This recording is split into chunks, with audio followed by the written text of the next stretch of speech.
European sanctions ఏందనంటే మన నయరాస్ Gujarat refinery ఏదైతే ఉందో అందులో రష్యన్ పెట్టుబడి ఉంటుంది ఆయిల్ రిఫైనరీలా, అక్కడ డైరెక్ట్ శాంక్షన్స్ పెట్టేసిండ్రు. డైరెక్ట్ శాంక్షన్స్ ఎట్లా పెట్టేసిండ్రు అని అంటే కంప్లీట్గా మన 18th శాంక్షన్స్ ప్యాకేజ్ కింద మీరు క్రూడ్ ఆయిల్ ఏదైతే రష్యా నుంచి కొంటున్నారు కదా అంతా అని చెప్పిండ్రు. అంటే ఇక నిజంగా చెప్పాలంటే మన భారత్ మీద కన్నేసి పెట్టారు. మీరు రష్యా మీద నేను సంక్షిప్తంగా చెప్తున్నా, ఇదే క్లబ్ చేసి, బికాస్ ఇలా చిట్టాలు పెద్దగా ఉన్నాయి కాబట్టి. ఇది శాంక్షన్స్ పెట్టడం అనేది ఖచ్చితంగా illegal, unjustified and violation of Indian sovereignty అని చెప్పి భారత్ యొక్క కంపెనీ నయరా మాట్లాడుతున్నది. అయితే ఇందులో ఏందనంటే రష్యాస్ కంపెనీ రోస్నెఫ్ట్ అనే కంపెనీది 49.13% పెట్టుబడులు ఉన్నాయి. ఈ Naira energy first Indian company to face European union sanctions and measures అని చెప్పి చెప్తున్నారు. నువ్వు రష్యన్ ఆయిల్ కొని మాకు పెట్రోలియం ప్రోడక్ట్స్ అవన్నీ చేస్తున్నావు కాబట్టి మేము శాంక్షన్స్ పెడుతున్నాము అని చెప్పి చెప్పారు. అయితే భారత్ కూడా దీనికి ధీటైన జవాబు ఇచ్చింది. ఇండియా ఏం చెప్పింది అంటే ఇట్లాంటి పిల్లకాకు బెదిరింపులకు మేము భయపడము, ఇన్ఫ్యాక్ట్ నువ్వు ఏం చేస్తావో చెయ్యి.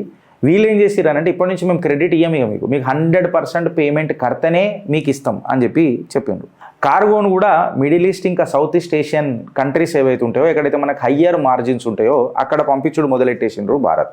ఇండియన్ స్టేట్ ఏవైతే మనం రన్ చేస్తుంది చూడు, IOCL, BPCL, HPCL, ఇవాళ్ళందరూ ఏమంటారు అంటే ఇది పెద్దగా అన్ఎఫెక్టెడ్ కాదు, మన ఇండియన్ మార్కెట్లో మనకు డిమాండ్ ఫుల్ ఉన్నది, అసలు మా కంపెనీలో ఎఫెక్ట్ కావని చెప్పి IOCL, BPCL ఇంకా HPCL కూడా క్లియర్ కట్గా చెప్పి పెడుతున్నది.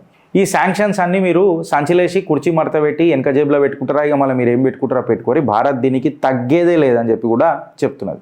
ఈ వెస్టర్న్ శాంక్షన్స్ ఏదైతే భారత్ మీద పెడుతున్నారో భారత్ తిప్పికొట్టుడు మొదలెట్టింది.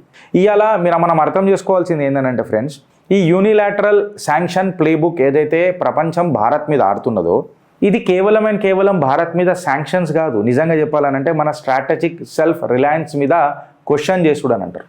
భారత్ తన నేషనల్ ఎకనామిక్ ఇంట్రెస్ట్లను ముంగట పెట్టుకొని పోతున్న తరుణంలో వీళ్ళకు వశపడతలేదు. ఇక అది వెనకటికి UK ఉండని ఇవాళ వాడు దిగొచ్చిండు. ఎందుకనంటే వీళ్ళు ఊకినేటట్టు లేరురా బాబు, వీళ్ళు గడ్డపార పెడితే సీదా తలవార్లతోనే తలలు నరుకుతున్నారు అని చెప్పి ఇక ఆలోచిస్తున్నారు. అయితే ఈ గేమ్ ఆఫ్ పొలిటికల్ చెస్లా, whether it is called as an economic war or whatsoever it may be, ఈ ఎకనామిక్ ఆఫ్ వార్లా, ఈ గేమ్ ఆఫ్ చెస్లా భారత్ ఇంకొక అడుగు వేసింది. చెక్మేట్ కాదు, ఒక మాస్టర్ స్ట్రోక్ కింద దీన్ని రాజకీయ నిపుణులు, ఆర్థిక శాస్త్రవేత్తలు మాట్లాడుతున్నారు.